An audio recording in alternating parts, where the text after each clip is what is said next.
anak 2 tahun masih butuh susu gak sih? Hai, aku ahli gizi, yuk kita bahas. Pertama, orang tua harus paham kebutuhan sesungguhnya untuk tumbuh kembang anak 2T. Berdasarkan AKG 2019, kebutuhan berdasarkan usia anak.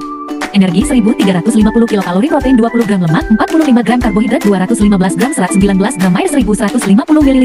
Kedua, masa menyapih sudah selesai.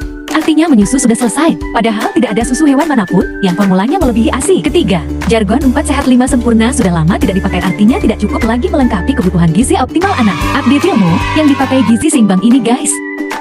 Yang anak butuh justru 3-4 kali makanan utama, 1-2 kali selingan. Nah, coba kita perhatikan di poster resmi Aroba Kemenkesri nggak ada susu. Keempat, jangan lupa, gigi anak sudah lengkap, artinya ia butuh mengunyah atau makan justru susu. Pertama, membuatnya cepat kenyang dan tidak mampu makan 3 kali sehari sesuai porsinya. Kedua, berisiko obesitas dan gangguan metabolisme di masa datang.